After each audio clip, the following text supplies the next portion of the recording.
process looks like so that you you know what you need to do if you want to testify, how long you have to speak and that sort of thing. But it's good to have you here. We look forward to your input on the 5 bills that we're going to take up today. We'll take them up in the order presented outside. Okay. Good afternoon. By the way, my name is Steve Lathrop. I represent Legislative District 12 in Omaha, and I chair the Judiciary Committee. Committee hearings are an important part of the legislative process and provide an important opportunity for legislators to receive input from Nebraskans. If you plan to testify today, you will find yellow testifier sheets on that table over there. Fill out a testifier sheet only if you're actually going to testify before the committee, and please print legibly. Hand the yellow testifier to the page, these young people with the vests on.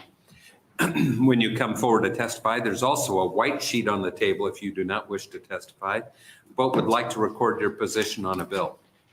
This sheet will be included as an exhibit in the official hearing record. If you're not going to testify in person on a bill, but would like to submit a position letter for the official record, all committees have a deadline of 12 noon Central Time the day before the hearing. The day before the hearing. The last work day before the hearing. Please note there's a change this year in position letters to be included in the official record must be submitted by way of the legislature's website at nebraskalegislature.gov. This will be the only method for submission of letters for the record other than to testify in person. Letters and comments submitted by way of email or hand delivered will no longer be included as part of the hearing record, although they may be an option.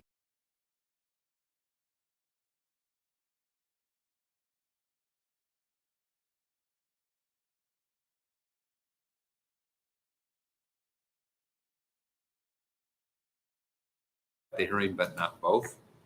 We begin each bill hearing today with the introducer's opening statement, followed by proponents of the bill, then opponents, and finally by anyone speaking in the neutral capacity. We will finish with a closing statement by the introducer if they wish to give one. We ask that you begin your testimony by giving us your first and last names and spell them for the record. If you have copies of your testimony, bring up at least 10 copies and give them to the page. If you are submitting testimony on someone else's behalf, you may submit it for the record, but you will not be allowed to read it. We will be using a 3-minute light system. When you begin your testimony, the light on the table will turn green. The yellow light is your 1-minute warning, and when the red light comes on, we ask that you wrap up your final thought and stop. As a matter of committee policy, I'd like to remind everyone that the use of cell phones and other electronic devices is not allowed during public hearings, though you may see senators use them to stay in contact with staff. I would ask that everyone look at their cell phones and make sure they're in the silent mode. A reminder, verbal outbursts or applause are not permitted in the hearing room. Also, we've gone paperless in Judiciary Committee, so you may see senators using their laptops to pull up documents and follow along with bills. Finally, you may notice committee members coming and going. That has nothing to do with how they regard the importance of the bill under consideration, but they may have bills to introduce in other committees or other meetings to attend to. And with that, we'll have the committee members introduce themselves, beginning with Senator DeBoer. Good afternoon, everyone. My name is Wendy DeBoer, and I represent District 10, which is in Northwest Omaha. Good afternoon. I'm Senator Tom Brandt, Legislative District 32, Fillmore Thayer, Jefferson, Salina, and southwestern Lancaster counties. Hello, everybody. I'm Patty Pansing Brooks, representing Legislative District 28, right here in the heart of Lincoln, and I am the Vice Chair of the Judiciary Committee. Assisting the committee today are Lori Bullertson, our committee clerk, and Neil Erickson, our committee counsel. And the pages today are Bobby Busk and Logan Burtek, which we appreciate. They're both students at UNL. And with that, we'll begin with our first bill of the day, an LB 909. And Senator McDonald, welcome to the Judiciary Committee. Thank you, Chairman Lathrop and members of the Judiciary Committee. My name is Mike McDonald, MIKEMCDONNELL. I represent Legislative District 5, South Omaha. I'm here today to introduce LB 909. The bill proposes to authorize mental health professionals and certified licensed independent mental health practitioners to begin the process of taking persons into emergency protective custody. LB 909 was brought to me by the City of Omaha and the Omaha Police Department. The bill is intended to improve interactions for those that have mental illness. Currently, the individuals who have reached a state of being a danger to themselves or others, a call is made to law enforcement. These individuals are suffering from one or more mental health illnesses. Undoubtedly, there is a sound public policy behind that interaction, as these can be dangerous situations. However, that is not the case for every situation. I feel we as policymakers should attempt to avoid criminalizing of the situation and allow for a smarter solution to certain mental health scenarios. Oftentimes, there is an individual who is suffering from mental illness, and a concerned citizen or loved one will call law enforcement to handle the situation. Currently, only sworn peace officers are allowed to begin this process of emergency protective custody. It is my concern that having a police officer arrive at an already stressful situation, handcuff and place the individual in a secure vehicle, and then transport that individual to a medical facility or jail could create an even more traumatic situation for that person. An experience like this often only exacerbates the illness from which these individuals suffer. Ultimately, these individuals are ill. They are not criminals. It makes sense to treat them as such by allowing someone who is trained in the mental health and understands mental illness to initiate the emergency protective custody in certain situations. A second reason for this bill is to the over-reliance on law enforcement in our criminal justice system and to handle our mental health issues. I commend our law enforcement officers, but they should not be the first line of defense in many of these instances. Based on an Omaha World Herald editorial, Omaha police officers filled out a 1,193 emergency protective custody forms from September of 2014 to August of 2015. I understand this number is dated, but it adds perspective. Mental health issues are not going away, and the negative effects and events happening here in Nebraska and around the world will only continue to intensify the number of these cases. Emergency protective custody calls are a very time-consuming process, a drain on our limited resources, which already spread extremely thin. LB 909 would allow mental health professionals to take these individuals into custody and seek the necessary protections for these individuals. I want to stress that the fact that this bill is merely providing the authority for mental health professionals and certified licensed independent mental health practitioners to initiate emergency protective custody.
ways to improve it, and I will be here to close.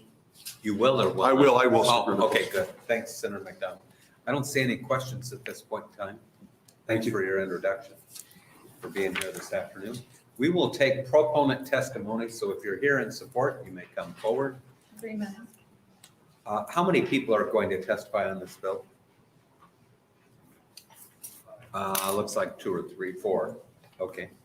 We ask that so we can alert the senator with the next bill and give them an idea how long it'll be before they'll be up.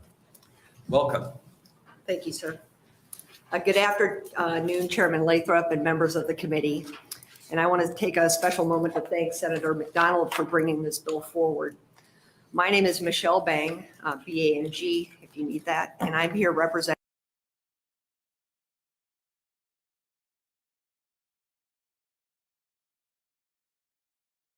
this unit. This includes our co-responder program that includes a team of 6 highly skilled licensed mental health practitioners. And it is at their behest and their experience in other states that the Omaha Police Department has asked Senator McDonald to bring this forward. The Omaha Police Department supports LB 909 because it is a further step towards decriminalizing mental health issues and will assist persons who need to be committed but do not need law enforcement to commit them. It is important to state not all people who need to be EPC'd fight or in active danger to themselves or others. In fact, many know they need help. They recognize they are acutely suicidal, but they need that final nudge telling them that they have to go to the hospital. Some are even relieved somebody is stepping in to help them. In these cases, the clinicians, family members, or even EMS, and depending on the jurisdiction, can be utilized to help assist with transportation. We cannot discount the fact that for some of our citizens, it is the very presence of the uniformed law enforcement officer that is the triggering factor that causes that person to act out and fight. It does not matter how highly skilled that officer is. OPD is not recommending that we no longer have the authority to EPC, nor are we saying to our clinicians that they have to do this alone. First, only clinicians who go through the certification training will be authorized to EPC. I expect the clinicians who want to do this are going to be the ones that work with populations that may require EPC on a more regular basis, or are the crisis therapists already working within the community. Additionally, law enforcement will still have to be available, or will still be available to help the clinician if the client refuses transportation, or if they know the client will act out aggressively. Say they are in an acute schizophrenic state. In this situations, law enforcement could and should still be called. However, once at the hospital, it would be the clinician who is the affiant as opposed to the officer who has limited experience or knowledge of this person. This will provide for better documentation. Currently, when the officers are called to a clinical setting, if the person refuses or states to the officer, "I am not suicidal," the officer can only swear to what they observe and hear. They can include the hearsay statements of the clinician, but it does not carry as much weight as their own observations. Additionally, this will allow for direct admits of patients who are already in the hospital setting who are being evaluated by licensed practitioners. Currently, law enforcement must be called to those settings to complete the EPC, or a physician must do a psychological hold by calling a county attorney to prevent the person from leaving a hospital. Again, this law will provide options. It is not a requirement. Law enforcement officers will still be called for situations in the community. The community has called for mental health calls to be handled outside of law enforcement officers. I apologize. Can I still continue? If it's brief. I'm almost done. Okay. OPD has already taken steps to improve our interactions, to include having co-responders on staff, utilizing crisis response therapists, and training more officers in crisis response. Our experience shows that when therapists who have thousands of hours of training and experience are on scene, we are less likely to EPC. By allowing licensed therapists to EPC our own team, when we are having to EPC, it would be them completing the documentation as opposed to law enforcement officers without that training, and hopefully this would provide for better outcomes. Okay. Thank you. Any questions for the deputy chief? I do have a Senator short, Geis, quick sure. question. Yes, ma'am. I was interested when you said that you see law enforcement taking that individual to the hospital and the handoff to the therapist made there. Is that how, or would this individual go and pick up?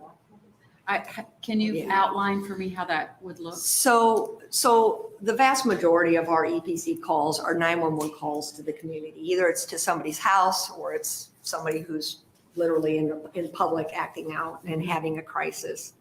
But for those situations where a clinician is involved, we do have a handful of EPCs where it's in a clinical setting. Mhm. Right now, what happens is if that mental health practitioner, once the EPC believes in their professional judgment, they'll call the law enforcement officer who will then take that person, and we complete an EPC form, which is essentially an affidavit describing our observations, saying that we should take, because we're taking their rights away, we're committing them against their will. Okay. And so what this would do is in those situations where the clinician feels that they can safely get this person to the hospital, let's say there's family member, there's support, they would just go with that person to the hospital and do the paperwork. Law enforcement wouldn't be involved at all. Okay. However, if it's somebody that they thought might be dangerous, they could still call us. We would help to transport to get that person to the hospital, but they would be the affiant. We would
LINDSAYKROLL, representing the Omaha Police Department.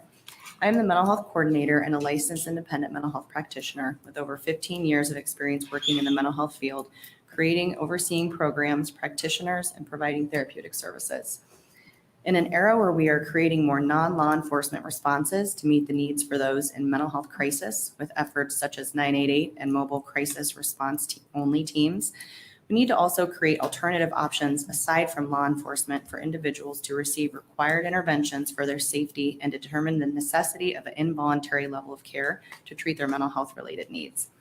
Law enforcement officers are not mental health professionals, yet they're put in the position to act as one. This is counterintuitive. There are times this is a necessity, but there are effective alternatives available. Many other states have benefited from including master's level clinicians as a mental health professional in the management of people who use violence towards third parties or themselves. I have years of experience working in Colorado, for example, and providing this type of intervention and enacting involuntary commitment to remove one's civil right to be in the community based on their mental illness and risk level. This is common practice in many states, often utilizing alternative transportation options to include EMS to assist with that need.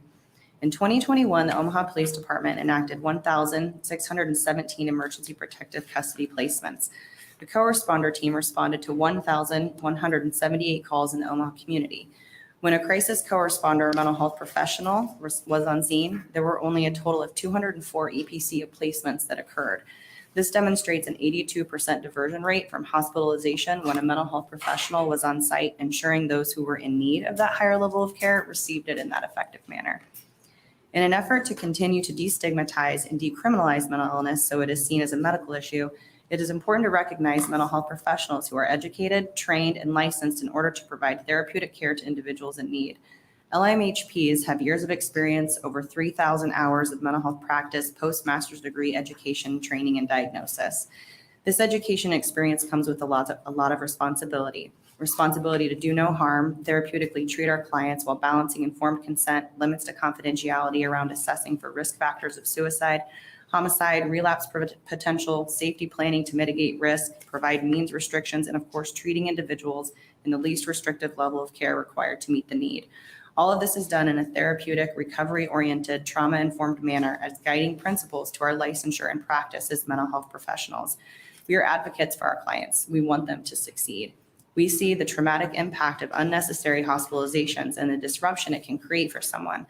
Therefore, by allowing those individuals who have received the education, training, and experience and proposed certification, doing the work with those who have received mental health, who are going through mental health struggles to determine that involuntary commitment, would ensure that the most appropriate individuals receive that right level of care. This would free up space in emergency departments, decrease the need for utilization of the beds, and allow for alternative options from only law enforcement-driven responses to mental health crisis, which aligns with other initiatives. Thank you for your time. Okay. So the concept here is instead of calling law enforcement to statutorily make a determination whether they're a risk to kill themselves or another person, harm another person, and mental illness, you think if this bill passes, we will have mental health professionals, not EPC people, but taking them to a different setting? I believe we would have alternative options, which we do regularly with our clients. We work with people who are acutely suicidal and homicidal regularly. We see the efficacy of doing safety planning and connecting with resources, mitigating those means, access to means to harm themselves or others. And we're really good at it. It's what we do regularly. So it's about having the right person provide the right intervention and defer from those unnecessary hospitalizations. Cool. Senator Pansy Brooks. Thank you for coming. I appreciate it.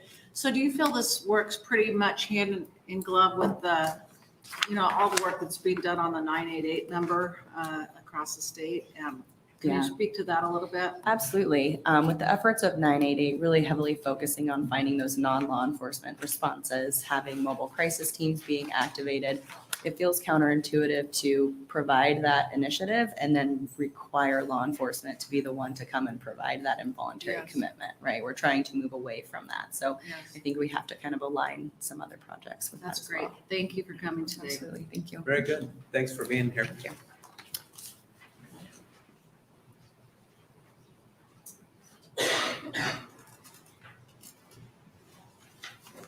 Good afternoon. Hello.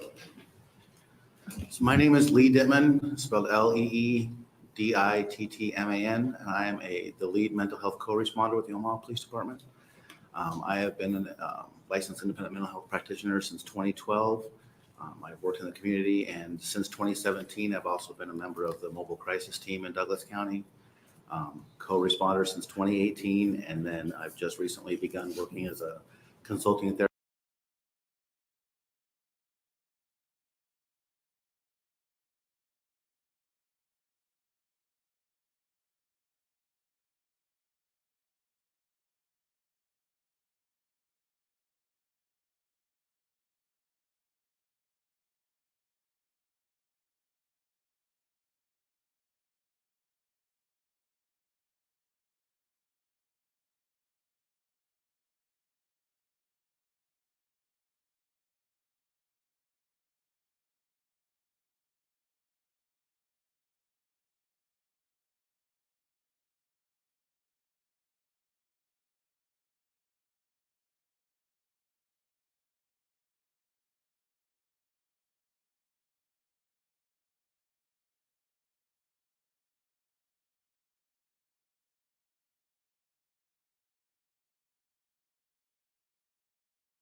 currently under policy because law enforcement had to take her in the back of their car. This is a woman who very much valued her reputation in her community, and when being taken into the back of a police car and then taken to the hospital, lots of questions came up, and she was pretty traumatized by that event. And she basically told me that she was not going to reach out for help again because of that. And I think if she'd been able to speak to her therapist and her therapist could have taken her to the hospital, that might have helped her a lot much more. In my current role as a consulting therapist, I think it's ironic that we see people taken to the hospital by family members or by law enforcement to the hospitals, and then they call in a licensed mental health practitioner to do the safety assessment and help them determine if somebody should be taken in as an inpatient and then help find beds. So that is, even emergency doctors realize that even though they have the training in medical school, they don't have the specialized skill set that a licensed independent mental health practitioner does because of the amount of hours we spend working with individuals who are in crisis. So, Okay. All right, well, we appreciate what you do. thank you. Thanks for being here. Next proponent.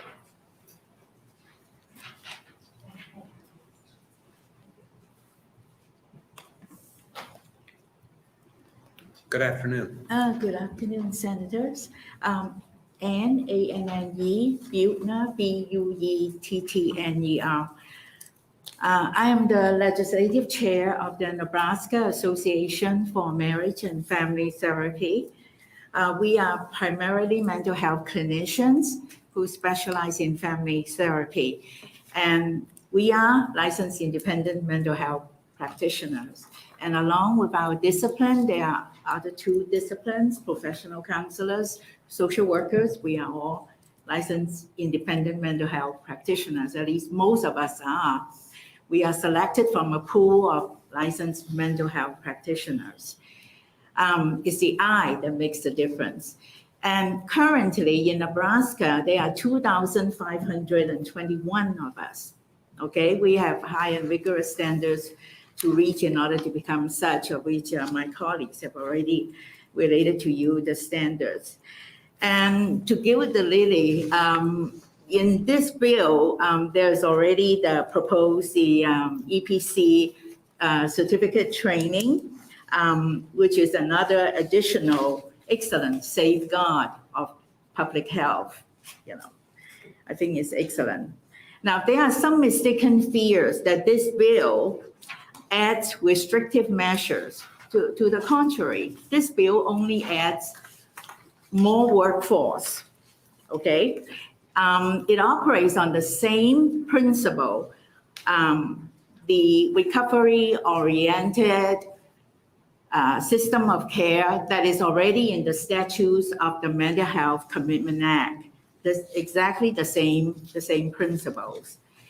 And now, it is that at this point, I think the concept is that it does not mean that the more mental health professionals, the more EPC. To the contrary, the more mental health professional, the availability, we can determine whether or not EPC is appropriate. Now let's look at the need. I have provided two maps to you. One is LIMHP. This is provided by the credentialing department. And the other are the psychologists. The psychologists are already in the statutes. And if you compare the two, you can see that 1/5 of the counties, look at the LIMHP, 1/5 of the counties in Nebraska do not have mental health professionals. And another 1/5 of the counties only have one mental health professional in the whole county. And that one mental health professional is LIMHP. And so if you add on the workforce, pass this bill eventually, maybe not this year, pass this bill, then you increase the workforce actually almost more than fourfold. And I also want to add, yes, 11 years ago, the law has already passed that LIMHP are eligible to sit on the mental health commitment boards. So Okay. we are already qualified that way. Very good. Okay. Any questions? I see none. Thanks for being here today. Okay. Is anyone else here to testify as a proponent? Okay.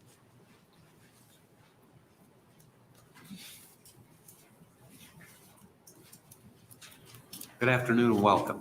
Afternoon. Hello, my name is Thomas Blanton. That's ThomasBlanton. I'm here to voice my support for this bill. I've struggled to figure out exactly what to say today, as this topic of mental health is very personal to me. Unfortunately, I spent the first 21 years or so of my life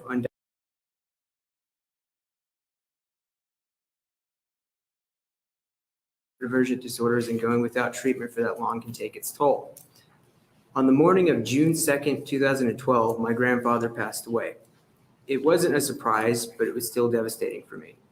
Unfortunately, I started to experience a mental health crisis because of the stress of the situation and my underlying undiagnosed, untreated neurodivergent disorders. This led to a domestic dispute with my then roommates at the time, and the Lincoln police were called, and I was placed under emergency protective custody.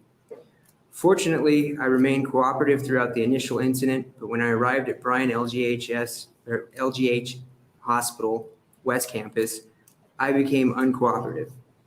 I would like to take a moment to say, yes, I should have remained cooperative. However, this was a mental health crisis and I was not myself. I refused to exit the police vehicle, and Officer T. Schmidt became impatient. Relying on memory, I was upset that I did not understand what was going on and wanted an explanation. Officer T. Schmidt called for backup, and Officer D. Wiggins responded to the call. When Officer Wiggins showed up in my state, I demanded an explanation. This is when the officers physically pulled me from the vehicle, and with my hands cuffed behind my back, I landed on the parking lot pavement. The officers then began to attempt to take me into the hospital, but I resisted. The officers then repeatedly slammed me into the ground, one officer yelling loudly that I tried to trip them, which I contest to this day. Finally, one of the officers picked me up, as I'm quite small, and slammed me to the floor of the nurse's station. At this point, on top of a mental health crisis, I was afraid for my life, but I was also completely submissive. This incident had a huge influence on the process to come, and for many years I had a deeply held mistrust for the police. After many years of reflection, however, I came to believe that perhaps the police officers were not trained in de-escalating and responding to mental health crises. If I were to hazard a guess, their training was more aimed towards neutralizing altercations. If this is true, looking back, the officers did their jobs. I believe that if a mental health professional had been there, able to assist in that situation, at least a much different outcome could have been accomplished. In the end, I consider myself fortunate. As time passed, I worked to get my life back on track. When I went back to college the following spring, I received a lot of support from not only friends and family, but from the university staff at UNL, notably the Dean of Students, Dr. Matthew Hecker, and Dr. Gail Lockhart. I should mention that a few months before this incident, I was also seeing Dr. Gail Lockhart for a mental health crisis, and she actually convinced me to check myself in for an evaluation. And she also helped me make me aware of my neurodivergent disorders. I finished my degree, married a good woman, and I've worked in the United States Veteran Benefits Administration for the last 6 years. Thank you for your time and letting me tell my story. If there are any questions, I'll be glad to answer them. Senator Pansy Brooks. Thank you so much for coming, Mr. Blanton. I know it's a difficult story to tell, but I think this is one of the most brave stories I've heard come forward in all of my 8 years in the legislature. I thank you for putting a face to mental health issues, helping us to remember that these are physical issues and that we have done a lot to change the mental health access since the late 90s, when we closed a lot of the institutions that were mistreating people. And now we end up arresting most people with mental health issues. So it's really important that Senator McDonald brought this bill. And I hope that you feel really, I'm so grateful for your strength and power to come forward and tell the story. Too often, some of this has been swept under the rug. Too often, it's a chemical issue within our brains. It's nothing to be embarrassed about. It's something we have to deal with. Most of us have some relation or somebody that has this in our family. And I cannot tell you how grateful I am for your power and your courage to come forward on this. Thank you. Thank you. Thanks very much for being here. Any other proponent testimony? Anyone here to testify in opposition to LB 909? Anyone in the neutral capacity? Seeing none, Senator McDonald, you are free to close. We do have opposition letters, 4 of them. 2 are proponent and 2 are opponents to the bill. With that, Senator McDonald. I know you have a busy agenda and it's Friday. I just want to take a couple moments to make sure that you knew this. We're not mandating these mental health professionals to go through this training, become certified. But if they do, if you look in the bill, it is going to be detailed and intense training for them to go through. And I'm willing to meet with you as individual senators and discuss how we can improve this bill. And that's all I have. Okay. I should mention, we also have 2 neutral testify letters. Did you have a question? No. Oh, okay. Thanks, Senator McDonald. That'll close our hearing on LB 909 and bring us to Senator Sanders and LB 1171.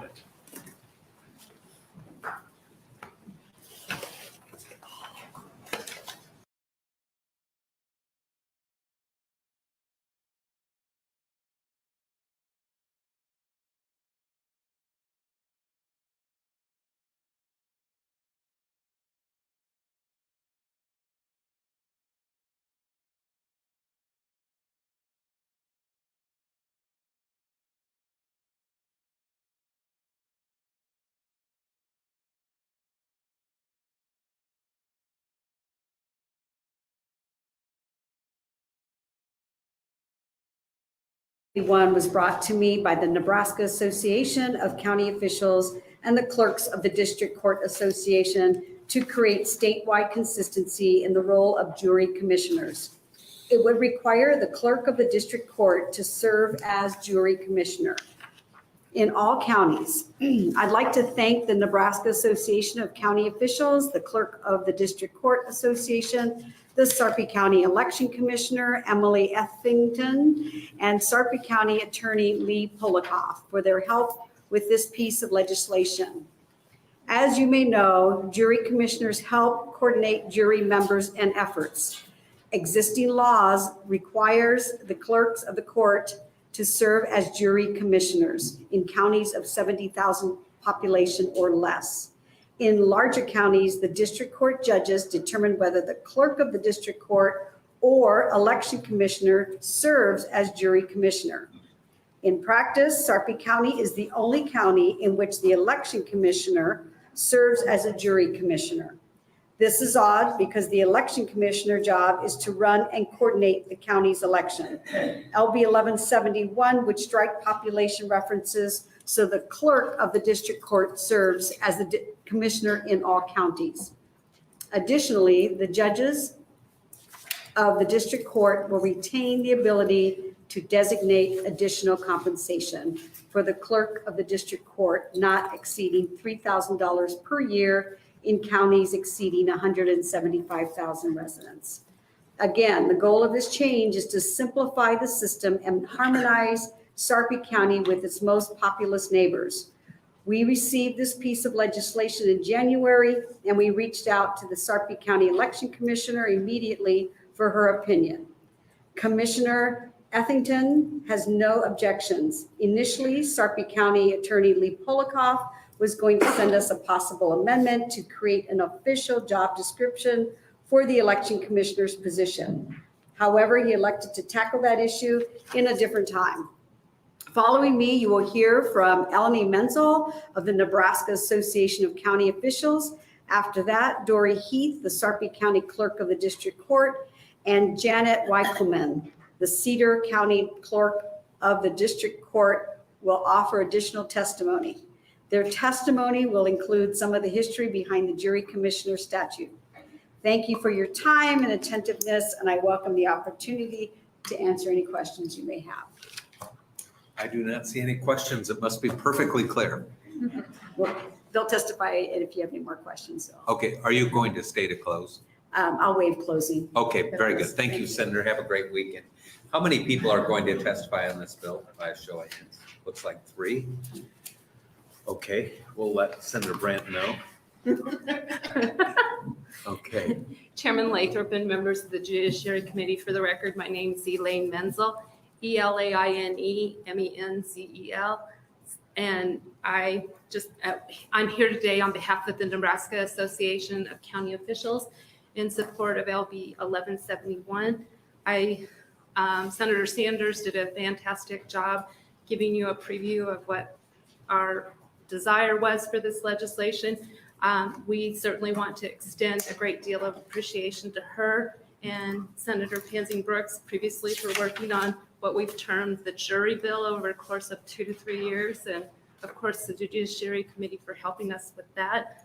Those are essentially the contents of my message. And as the senator testified, we do have a couple of clerks of district court that can tell you more about the rationale for this.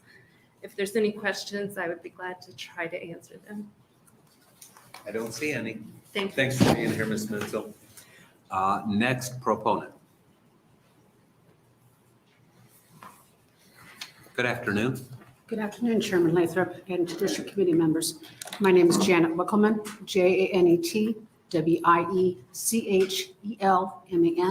I am the Clerk of District Court for Cedar County and the Legislative Liaison for the Clerk of District Court Association. I'm here as a proponent for LB 1171. I thank Senator Sanders for bringing this legislation on our behalf.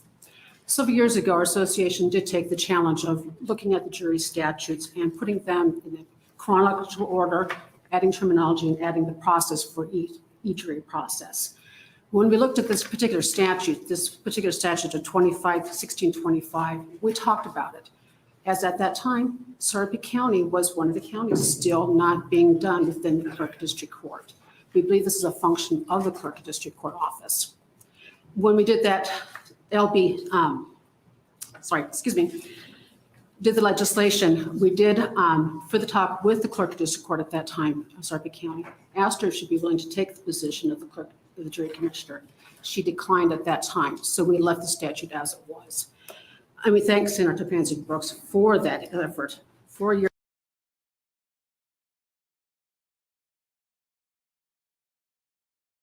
(1647).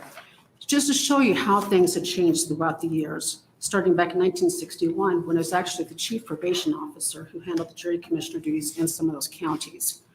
In 2016, Douglas County took the transition to move it to the Clerk District Court, and Lancaster County in 2016 moved it to the Clerk of the District Court. So as I said, Sarpy County is still the only county that is not being handled within the Clerk District Court office.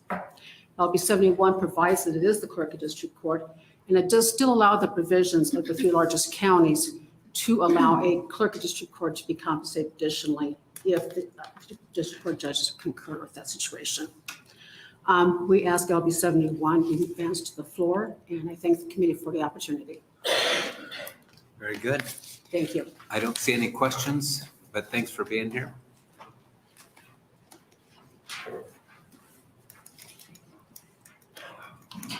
Good afternoon and welcome. Good afternoon, Senator Lathrop and the Judiciary Committee. And thank you, Rita, for bringing this bill. Okay, Dory Heath, DORIHEATH. I am the current District Court Clerk in Sarpy County. And I have a unique perspective as I was a District Court Clerk in Colfax County for 4 terms prior to moving to Sarpy. And in that capacity, I was also the ex officio jury commissioner. And then I moved to Sarpy County and worked under the previous district court clerk and realized that that's not a function of that office, and believe that definitely Sarpy County should become the final county in the state of Nebraska to have those duties as jury commissioner under the district court clerk. Makes perfect sense to me. I don't see any questions. Thank you so much. Thanks for being here. Any other proponent testimony? Anyone here in opposition to LB 1171? Anyone here to testify in a neutral capacity? Seeing none, we have received no position letters, and Senator Sanders, did you waive close or did you want to close? She waives close. That will close our hearing on 1171 and bring us to the next bill, which is LB 1009, and Senator Brandt.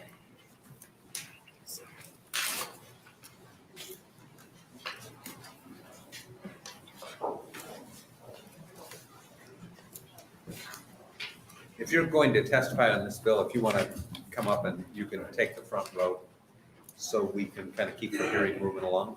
How many people intend to testify on this bill? Okay, keep your hands up if you don't mind. 1, 2, 3, 4, 5, 6, 7, about 8 or 9. If you can let Senator Michaela Cavanaugh know. Senator Brandt, welcome to your Judiciary Committee. Good afternoon, Chairman Lathrop, members of the Judiciary Committee. I'm Senator Tom Brandt, and I represent Legislative District 32, Fillmore, Thayer, Jefferson, Saline, and southwestern Lancaster counties. This is my last bill being heard in the Judiciary Committee under Chairman Lathrop. I want to thank him for 4 years of leadership, guidance, and level-headedness. He will be greatly missed, but I wish him the best. Today, I'm introducing LB 1009, a bill to adopt the Domestic Abuse Death Review Act. LB 1009 will establish a statewide domestic abuse death review team that will evaluate and analyze domestic violence-related fatalities and develop appropriate recommendations through an annual report to help prevent future deaths. This bill provides specific guidelines for who is to be on the review team, with which the Attorney General's office will appoint as the agency responsible for the administration of the team. It is essential that strong parameters are set in statute for a domestic abuse death review team to operate effectively. And LB 1009 includes the necessary guidelines to accomplish this, including ensuring confidentiality and establishing consistency and continuity over time. The fiscal note of $80,000 a year to hire an administrator with benefits is necessary for the team to have the best chance of success. Federal grant funding may be available to cover the cost of the domestic abuse death review team administrator. Establishing a state domestic abuse review team is not a new idea. As of 2021, 41 states had active statewide domestic violence fatality review teams, leaving Nebraska as one of only 9 states that do not have one. With the exception of Wyoming, every state surrounding Nebraska has one. Since 2012, the average number of domestic violence-related deaths annually in Nebraska is 14. Make no mistake, domestic violence is a statewide problem that demands our immediate attention.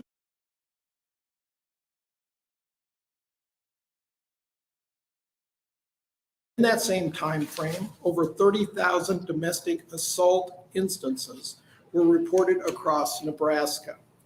Data provided by the Nebraska State Patrol shows that from 2012 to 2020, 127 individuals died as a result of domestic violence, with 36 of those deaths occurring in 2019 and 2020 alone.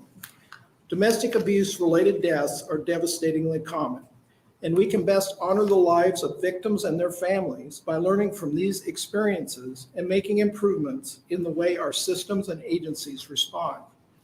I want to thank Attorney General Doug Peterson and his team, specifically Chief of Staff Josh Shazari, for their cooperation and input. We have worked with the Attorney General's office on this bill and are amending it after the hearing to implement their edits. They have really stepped up to improve the bill, and I'm grateful for it. I am introducing LB 1009 for the family of a domestic violence victim who came to me to ask what I could do to prevent what happened to their loved one from happening to anyone else. And the one way to address their concerns after consultations with groups that work with domestic abuse victims was to create a domestic abuse death review team. There will be others speaking after me who will talk about their experiences with domestic abuse and the changes that will be made to the introduced bill and how the review team will work. With that, I would be happy to answer any questions you may have. I don't see any questions at this time, Senator, but thanks for introducing LB 1009. All right. And with that, we will take proponent testimony.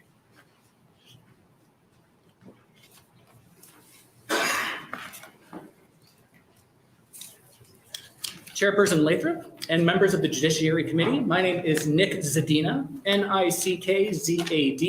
I am the Freedom from Violence Coordinator at the Women's Fund of Omaha, and the Women's Fund testifies in support of LB 1009, a bill that seeks to prevent future domestic violence abuse deaths by analyzing the incidents, causes, and contributing factors of these deaths, and then developing recommendations based on an annual report of their analysis. In order to solve problems, you have to talk about them. From 2012 to 2020, there were 127 domestic violence-related deaths in Nebraska. In 2019 alone, there were 23 domestic violence-related deaths. Bringing together a team of people, including investigators, attorneys, medical professionals, advocates, and those with lived experience to review the elements of each case where a death occurred and then provide recommendations is an important step towards preventing future domestic abuse deaths. Nebraska already has a team to review child deaths. Nebraska already has a team to review maternal deaths. It is time for our state to review domestic abuse deaths. 41 other states already have these teams in place, and the teams in these states have provided numerous recommendations which have changed the way the work is done and potentially saved lives. In Montana, their domestic abuse death review team began a program called Hope Cards, which they issued to victims who were granted protection orders. These Hope Cards allow someone who has been granted an order of protection in one jurisdiction to easily prove it in another jurisdiction. They are wallet-sized, compact, and intended as a more convenient way for individuals to keep relevant information about their protection orders with them at all times. In Maryland, the death review team found that there was a gap in domestic violence services for the elderly. So they began to connect with professionals in the community who work with the elderly to provide resources and education to the population who seemed especially vulnerable. This included collaboration in service provision and training with medical professionals, senior living facilities, and the Department of Aging. In Kansas, the team recommended that research-based lethality risk assessments be used in all investigations and when victims apply for protection orders. This was recommended when the team noticed that in Johnson County, the pilot of a lethality assessment program may be proving effective. The year before the lethality assessment program began in 2011, there were 5 domestic violence-related homicides in Johnson County, and in 2015, there were 0. We ask that you vote in support of LB 1009 to give Nebraska the possibility of preventing future domestic violence-related deaths. Because if we could even save one life, that would be worth it. Thank you. Well, we appreciate your testimony, Mr. Zadina. I don't see any questions at this time. Next proponent.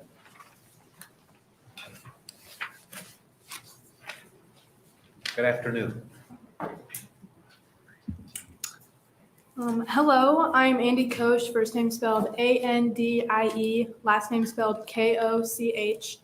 I'm in support of the LB 1009. My mother, Brooke Koch, was a longtime victim of domestic assault and was ultimately murdered by her abuser, Jason Arnold, on April 6th of last year. Her passing left behind my 2 younger sisters and myself, as well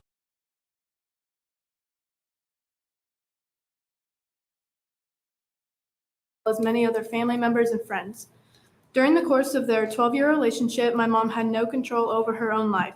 It started off as emotional and mental abuse. Later on in their relationship, the abuse became more physical. My mother was always reminded how quickly her life could end in various ways. She lived in constant fear and was hesitant to leave the relationship because of the threat she was receiving against her life. Jason would always tell my mom that a protection order was nothing but a piece of paper to him. After Jason had admitted to using methamphetamine, my mother refused to have a drug-using, abusive criminal living in her house and around her children.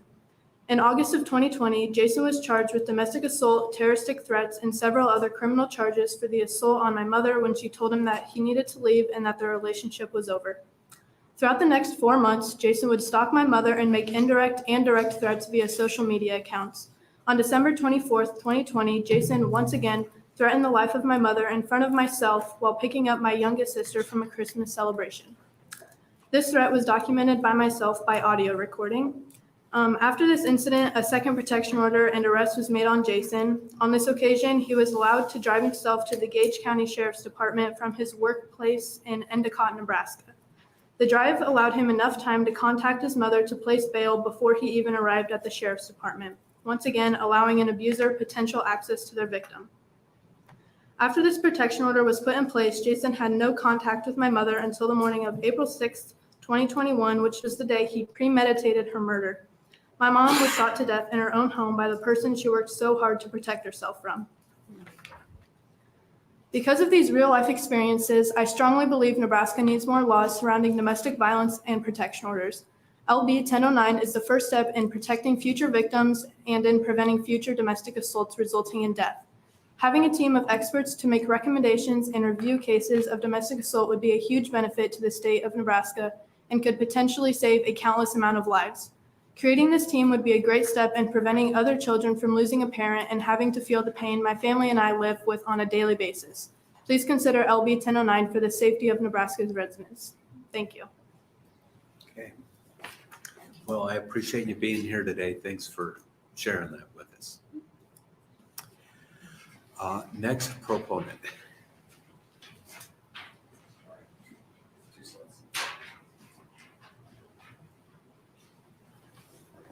Good afternoon, welcome. Welcome. My name is Chad Christensen, ChadChristiansen.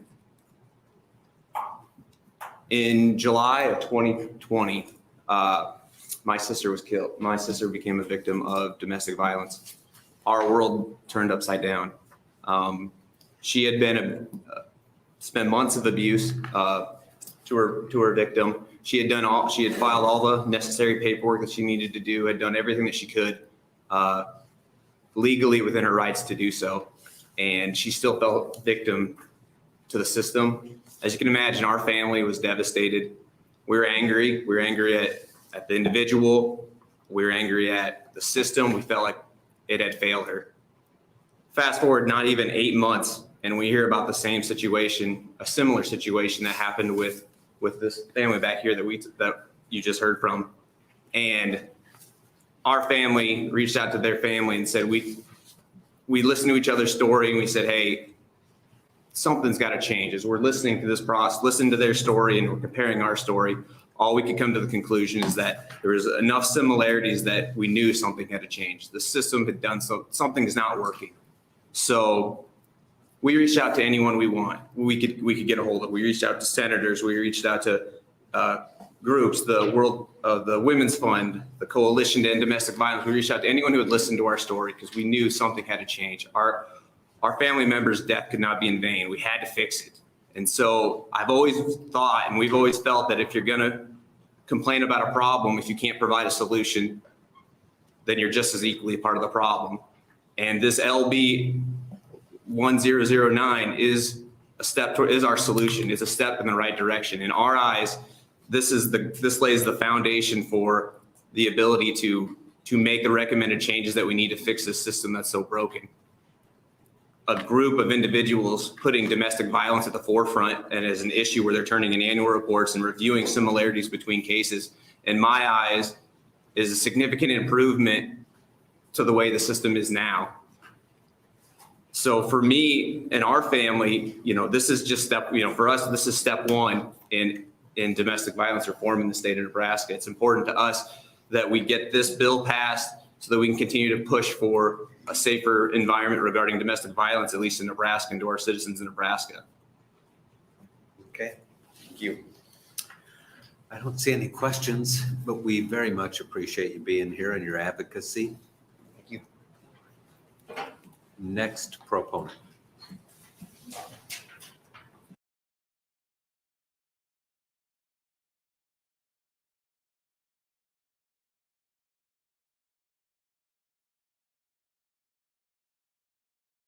I'm an enrolled citizen of the Cherokee Nation. I'm a violence prevention expert working to address intimate partner violence against Native Americans and tribal communities here in Nebraska and across the U.S. And I'm a survivor of intimate partner violence and sexual assault. I am testifying here today in support of LB 1009 and the formation of a domestic abuse review team. The provisions in the bill would be a beginning step to addressing the crisis of missing and murdered Indigenous people. I have previously worked on the LB 154 task force addressing missing Native women and children here in Nebraska, and I believe this review team would begin to address a key contributing factor to Indigenous people who are murdered.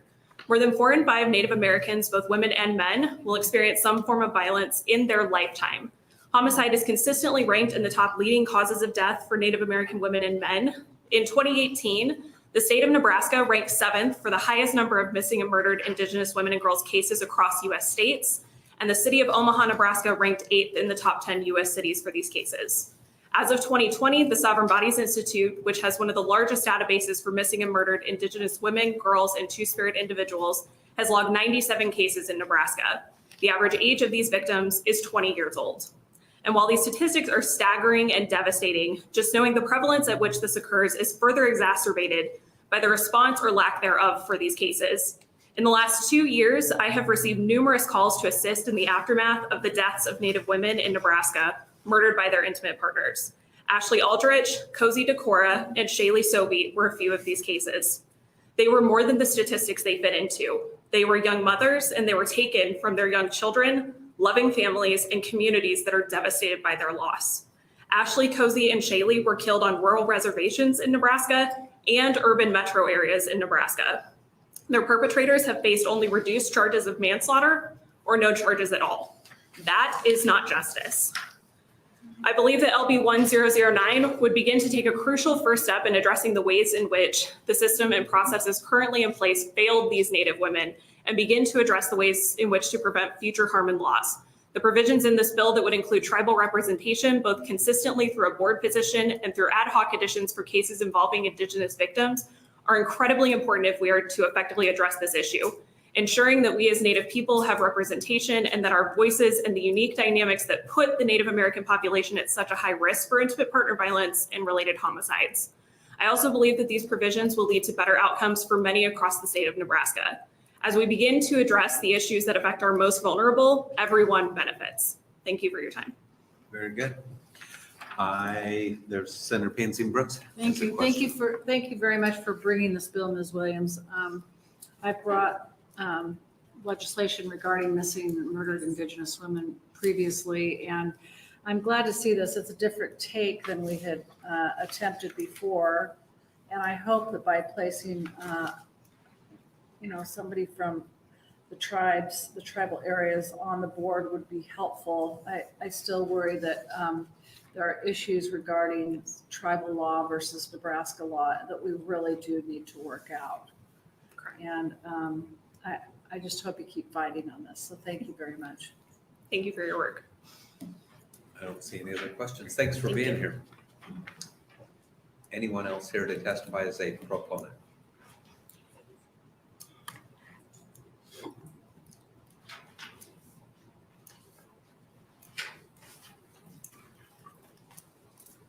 Good afternoon. Good afternoon, members of the Judiciary Committee. I am Karen Beldancy, KarenBell-DANCY. I serve as the Executive Director of the YWCA of Lincoln. YWCA of Lincoln has been in the community over 136 years, and we are part of a national network of over 222 chapters across the nation. We are in favor of 10009, and I won't go through reading all of the comments because a lot of what we have written has already been stated, but we believe that this is necessary, this review team. We have seen such an increase of domestic violence incidences and cases coming into our agency, and although we don't have a formal program to assist women with domestic violence, they believe that coming to the YWCA can lead to resources. And so we've been working to try to create a network to make sure that we help them get to the appropriate resources and the outreach that they would need. So we are very much in favor of this review team. Throughout the pandemic, the number of cases of domestic violence has increased. We also receive calls from our national office of women that have reached out into other areas across the nation for YWCA and for women in the Omaha area, which there's no longer a YWCA, but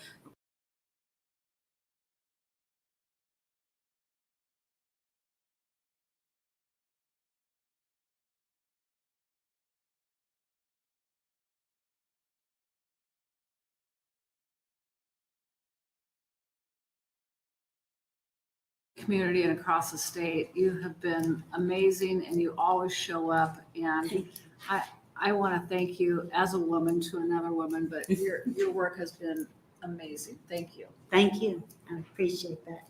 Yours as well. All right, thanks for being here. Thank you, Senators. Next proponent.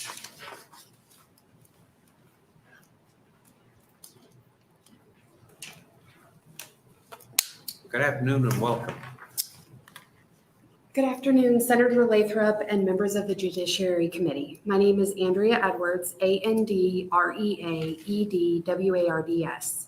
I am the Director of Heartland Housing Sanctuary at Heartland Family Service.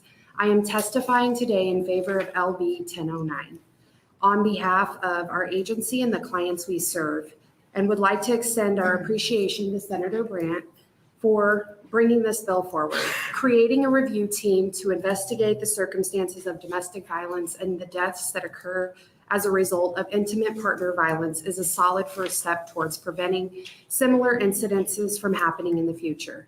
We expect that there is likely little controversy into forming a review team.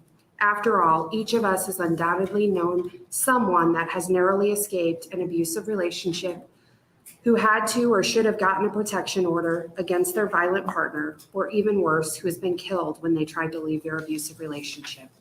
One of the survivors that we most recently worked with was not only a survivor of trafficking, but even more horrifically, her trafficker was her intimate partner.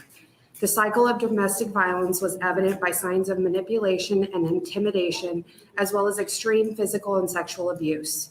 Each time this survivor accessed our services, it was extremely dangerous for her, and she almost always needed immediate medical attention. The most recent time she accessed our services, she was finally ready to file a protection order and press charges. However, due to the nature of this type of violence, there is a strong chance that she will return to this relationship as a means of survival. Statistically, most survivors return to their abusive partner 5 to 7 times before they finally leave. But when they leave, that is the most dangerous time for them. It is when they are most likely to be killed. Our hope is that when the review team is formed, that a holistic view is taken and serious thought is given to passing bills in the future that will make people in abusive relationships safer. For instance, if the team reviews data and finds that most deaths caused by domestic violence were committed with firearms, then we expect that to be addressed in legislation. If the team finds that child abuse and neglect coupled with substance abuse are prevalent during an investigation for domestic violence, which I can assure you they are, then I hope that our decision makers will take this into consideration when making laws about child welfare or access to substance abuse treatment. We support LB 1009 and hope that you do as well. Please pass it as a committee in efforts to make our clients' lives safer and to prevent them from ever becoming a statistic in our community that was impacted by intimate partner violence. Thank you for the opportunity to share today, and I would be happy to answer any questions. I don't see any questions. Thanks for being here.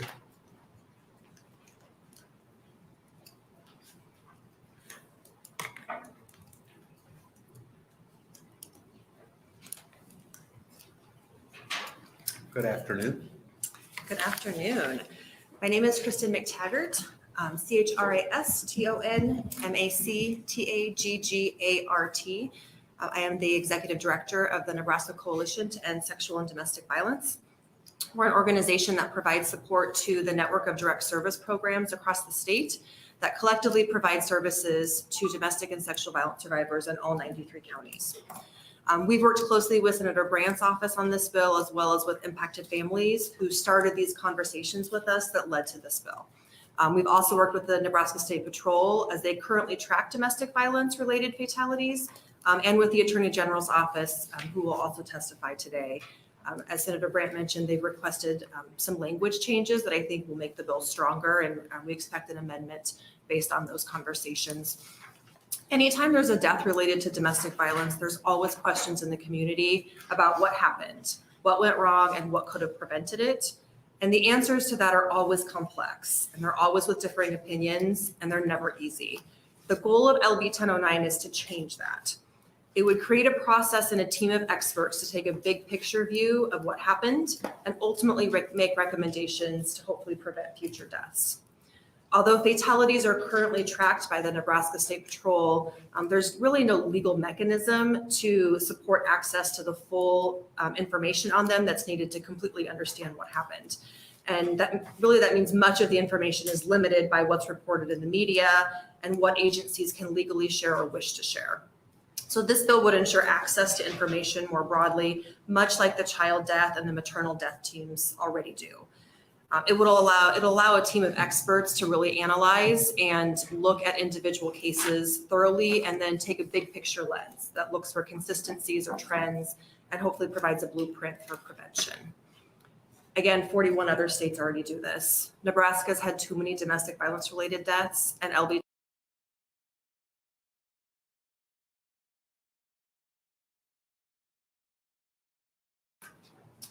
I don't see any questions, but thanks for being here. Appreciate hearing from you once again. Anyone else here as a proponent?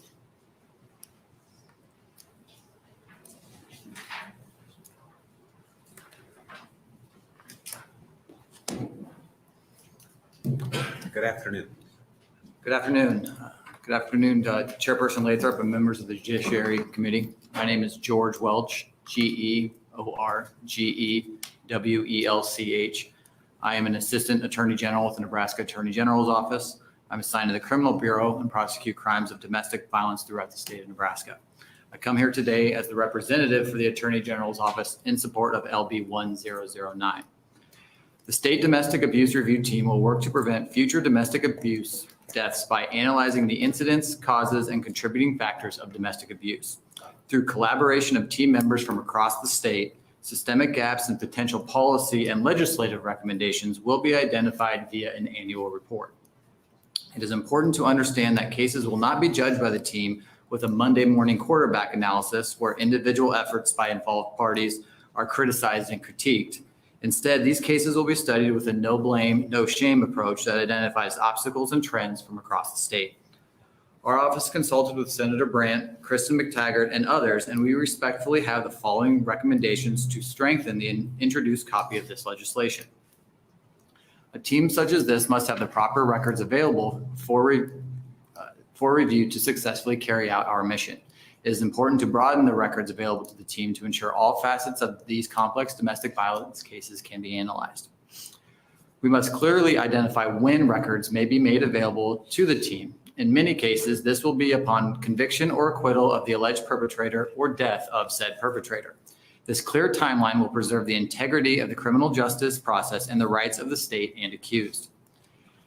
We must ensure team members represent both rural and metropolitan centers of our state, specifically identifying law enforcement officers and advocates who cover those differing jurisdictions. We must identify a fiscal year time period within which the team will operate, which would allow for a report to be submitted in mid-August. This should give legislators enough time to work with various stakeholders to potentially address recommendations made by the team. We need to further clarify the definition of domestic abuse death as it pertains to suicide of a decedent victim. And we must articulate consequences of failing to comply with the Attorney General subpoena as outlined when requesting various records. I'm happy to discuss these and additional recommendations with the judiciary at the end of my time or at some future date. We will also continue to work with Senator Brandt and other interested parties to ensure that the legislation regarding this fatality review team adheres to national best practices while fitting the needs of Nebraska. Crimes of domestic violence tear at the fabric of society. I am proud to work alongside those who continue to push for new ways to break this vicious cycle and save lives. I thank Senator Brandt, his staff, and so many others who worked diligently on this legislation. I'm happy to answer any questions members of this committee may have at this time. Thank you.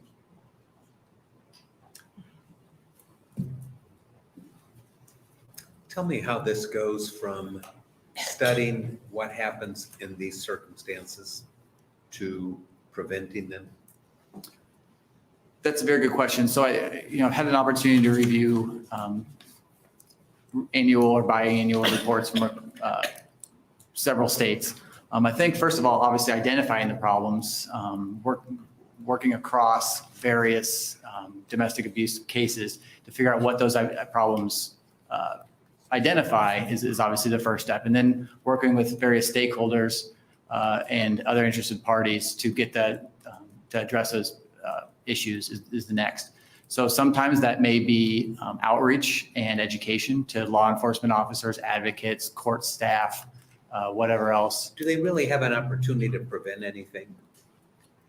So if you reached out to advocates or educational, this is a very personal kind of a thing, right?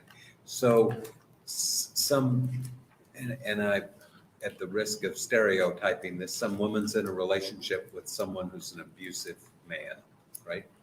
And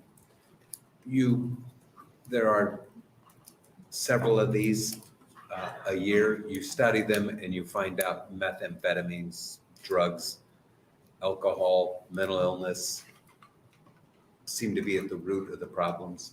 How does that translate to action steps to prevent the next one? Well, I mean, it would depend on the step, whether that means funding, whether that means more drug treatment programs across the state, whether that means increasing batters intervention programs, whether that means looking at maybe protection orders and how protection orders are responded to by local law enforcement, prosecutors, the courts, whether that means working with the legislator to identify legislative policies, including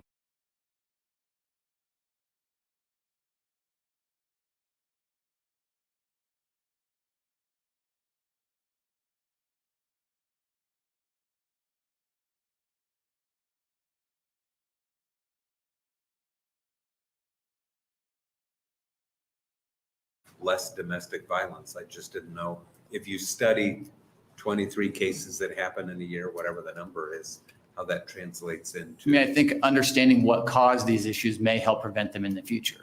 It's kind of the history, what they used to tell us in history, classes. So understanding what caused those may help prevent them in the future. Identifying protection orders, increased sentences, bail reform, any of those types of things are we're seeing trends in those problems, or there's gaps in systems elsewhere.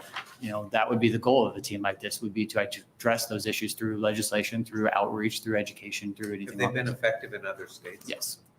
And do they see like the number of domestic violence? Because whatever these remedies are, I assume they prevent other forms of violence that don't lead to death, but do they see a decline?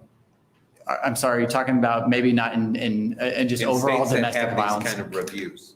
Are they seeing a decline in the deaths as well as That's in? whatever measure you want to use for domestic violence. Yes, I believe so. Yes. Okay. All right. Well, I appreciate you answering those questions for me and for being here today. Thank you. Anyone else here to testify as a proponent of LB 1009? Anyone here to testify in opposition to the bill? How about in the neutral capacity? Seeing none, Senator Brandt, you may close. We do have position letters. 18 are proponents and none in the neutral or opposition. Well, it looks like we got a big job ahead. I'd like to thank everybody that testified today.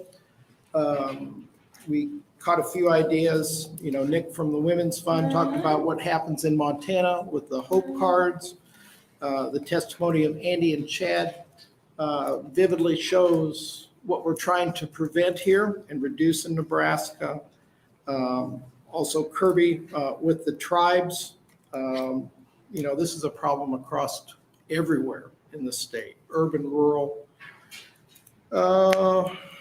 Let's see what else we've got. I appreciate Mr. Welch's testimony with the Attorney General's office to improve this bill by broadening records availability, improving the timeline, improving the subpoena authority. The fact of the matter is nobody wants to be here today. Everybody is brought here by circumstances. This bill is about statistics. It's about data collection. We as a state have failed the victims. But if we can keep any future victims from having this happen to them, it would be great. I mean, this is about looking for correlation and patterns. And then once we do that, that team will make an annual recommendation to the legislature on what possible policy or legislation would be going forward. And with that, I would be happy to answer any questions. Senator DeBoer. Mine is less a question. It's that I have a bill out on general file that's been prioritized on the child and maternal death review panels. Okay. That might be a potential vehicle if you are able to get this done. We are very interested. Okay. Okay. Okay. All right. Collaboration happening right here during the hearing. Okay, thank you, Senator Brandt. And that will close our hearing on LB 1009 and bring us to Senator Michaela Kavanaugh. And